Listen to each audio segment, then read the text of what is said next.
Bueno, en este video vamos a ver la definición de cantidad de movimiento de un sistema y el teorema de conservación de la cantidad de movimiento. Entonces vamos a comenzar definiendo la cantidad de movimiento para un objeto puntual que tiene masa m y se mueve con velocidad v. Entonces, para nosotros la cantidad de movimiento, que la vamos a definir con la letra P, va a ser igual a la masa del objeto por la velocidad del objeto. Entonces, va a ser una magnitud física vectorial, y como la masa es una magnitud física escalar, entonces la cantidad de movimiento la vamos a representar con un vector que va a tener la misma dirección y sentido que el vector velocidad. La cantidad de movimiento nos va a dar una idea de la dificultad que vamos a tener para cambiar el estado de movimiento de un objeto.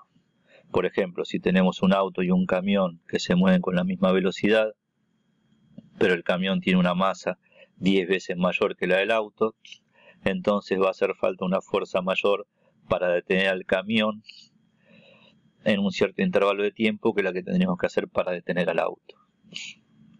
Entonces, en general, si tenemos dos cuerpos, aquel que tenga mayor cantidad de movimiento va a ser más dificultoso detenerlo en el mismo intervalo de tiempo que aquel que tiene menor cantidad de movimiento. Bueno, vamos a ver las dimensiones y las unidades de esta magnitud. La cantidad de movimiento, como se define como la masa por la velocidad, entonces las dimensiones van a ser de masa por longitud dividido tiempo. Las unidades que vamos a utilizar nosotros en general van a ser las que vemos en la figura. Si la masa la medimos en kilogramos, las longitudes en metros y el tiempo en segundos, nos va a quedar kilogramos metros sobre segundos, o lo que es lo mismo, newtons por segundo. Bueno, vamos a ver ahora la segunda ley de Newton, pero expresada en términos de esta nueva magnitud física que es la cantidad de movimiento.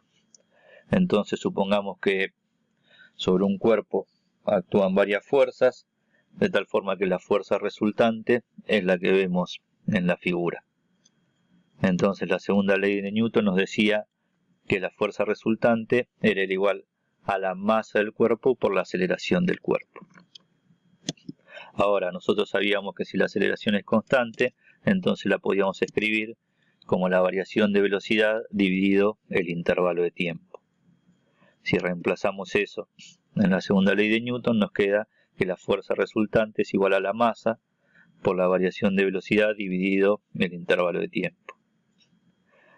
Ahora, si la masa es constante, entonces la masa multiplicada por la variación de velocidad la podemos escribir de esa manera, como la variación de la masa por la velocidad, porque de esta manera nos va a quedar la variación de la cantidad de movimiento. Entonces, la segunda ley de Newton la podemos expresar de esa manera y nos va a quedar que la fuerza resultante es igual a la variación de la cantidad de movimiento dividido el intervalo de tiempo. Entonces, eso nos dice que para cambiar la cantidad de movimiento de un cuerpo es necesario aplicar una fuerza, y el cambio en la cantidad de movimiento va a depender tanto de la fuerza como del intervalo de tiempo en el cual actúa esa fuerza. Bueno, vamos a ver ahora el teorema de conservación de la cantidad de movimiento. Eso siempre es útil porque cuando una magnitud se conserva, como dice el texto, es más sencillo predecir su evolución temporal, porque eso va a limitar las posibilidades del movimiento del objeto. Entonces supongamos que tenemos dos cuerpos, el cuerpo 1 y el cuerpo 2, que interaccionan entre sí, de tal manera que el cuerpo 1 al cuerpo 2 le hace una fuerza, que es la fuerza 1-2, y el cuerpo 2 al cuerpo 1 le hace una fuerza, que es la fuerza 2-1. Ambas fuerzas son pares de acción y reacción, con lo cual tienen el mismo módulo, la misma dirección y sentidos opuestos. Entonces, si escribimos la segunda ley de Newton para el cuerpo 1, nos va a quedar que la fuerza 2-1 es igual a la variación de la cantidad de movimiento del cuerpo 1 dividido el intervalo de tiempo. Y si escribimos la segunda ley de Newton para el cuerpo 2, nos va a quedar que la fuerza 1, 2 es igual a la variación de la cantidad de movimiento del cuerpo 2 dividido el intervalo de tiempo. Ahora, si sumamos la fuerza 2, 1 más la fuerza 1, 2, nos va a quedar que eso es igual a la variación de la cantidad de movimiento del cuerpo 1 dividido el intervalo de tiempo, más la variación de la cantidad de movimiento del cuerpo 2 dividido el intervalo de tiempo. Pero como la fuerza F2,1 y la fuerza 1,2 son pares de acción y reacción, entonces la suma de las dos fuerzas nos da 0. Con lo cual nos queda que 0 es igual a la variación de la cantidad de movimiento del cuerpo 1 dividido el intervalo de tiempo, más la variación de la cantidad de movimiento del cuerpo 2 dividido el intervalo de tiempo. Ahora, eso lo podemos escribir simplificadamente de la forma que vemos en la figura, como la variación de la suma de las cantidades de movimiento dividido el intervalo de tiempo. Entonces, como eso es igual a 0, es decir, el intervalo de tiempo delta t lo pasamos multiplicando, nos queda que 0 va a ser igual a la variación de la suma de las cantidades de movimiento. Eso significa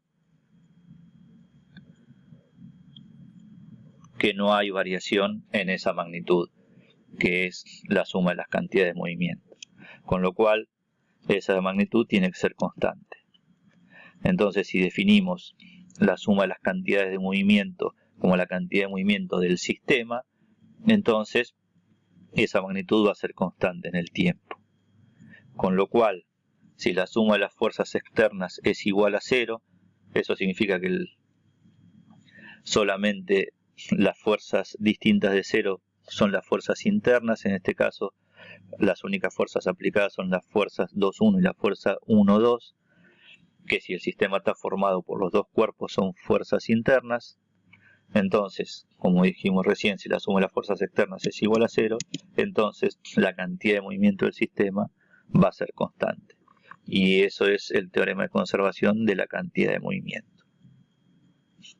Ahora, lo que tengo que tener presente siempre es a qué sistema nos referimos. Supongamos que tenemos tres cuerpos, el cuerpo A, el cuerpo B y el cuerpo C, que interaccionan entre ellos con las fuerzas que vemos en la figura. Entonces, si nuestro sistema lo elegimos como el cuerpo A, entonces vemos que la suma de las fuerzas externas no es 0, porque tenemos la fuerza AB y la fuerza AC que actúan sobre el cuerpo A y que sumadas no nos dan 0.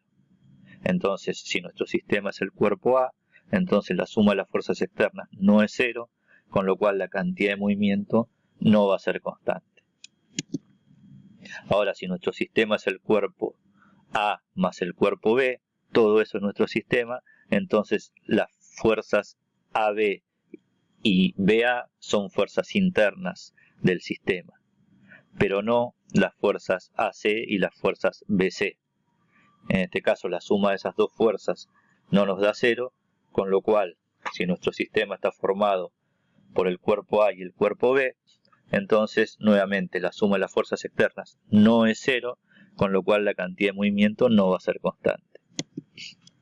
Pero ahora, si nuestro sistema está formado por los tres cuerpos, entonces todas las fuerzas van a ser fuerzas internas, con lo cual en ese caso sí, la suma de las fuerzas externas nos va a dar 0 y la cantidad de movimiento del sistema va a permanecer constante, donde la cantidad de movimiento del sistema va a ser la cantidad de movimiento del cuerpo A más la cantidad de movimiento del cuerpo B más la cantidad de movimiento del cuerpo C.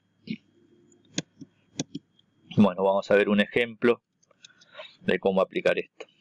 Supongamos que tenemos un problema donde tenemos el cuerpo C y el cuerpo D, que inicialmente están unidos por un resorte comprimido y con una cuerda que los mantiene en equilibrio. Ese sería el estado inicial. Luego con una tijera cortamos la cuerda, entonces debido a la fuerza elástica los cuerpos se van a separar y cada uno va a adquirir una determinada velocidad que la llamamos velocidad C final y velocidad D final. Este sería lo que llamamos el estado final. Entonces, sabiendo las masas de los cuerpos, nos dicen que si la velocidad d final es igual a 0,4 metros sobre segundos en inversor, hallar la velocidad c final. Entonces, en este caso, si el sistema lo forman los dos cuerpos, el cuerpo C y el cuerpo D, vamos a ver si la suma de las fuerzas externas es igual a 0. En este caso, en la figura aparece el dibujo donde hay aire inyectado, eso es para indicar que no hay fuerzas de rozamiento. Entonces podemos despreciar el rozamiento entre el piso y los dos bloques. Ahora, las fuerzas externas aplicadas al sistema van a ser los pesos de cada uno de los bloques, que es la fuerza de atracción que la Tierra hace sobre ellos, y las fuerzas normales que hace el piso hacia arriba. Entonces, hay fuerzas externas aplicadas, pero la suma de las fuerzas externas nos da 0. Porque si sumo el peso C más la normal C da 0, y el peso D más la normal D también da 0. Entonces, la suma de las fuerzas externas es igual a 0. Las fuerzas internas son la fuerza que hace la cuerda y la fuerza elástica. Esas van a ser fuerzas internas. Las únicas fuerzas externas, nuevamente en este caso, son los pesos y las normales. Pero como sumadas dan 0, entonces tenemos que la suma de las fuerzas externas es igual a 0. Eso nos dice que la cantidad de movimiento del sistema va a ser constante. Entonces, la cantidad de movimiento inicial del sistema va a ser la cantidad de movimiento del cuerpo C más la cantidad de movimiento del cuerpo D inicialmente.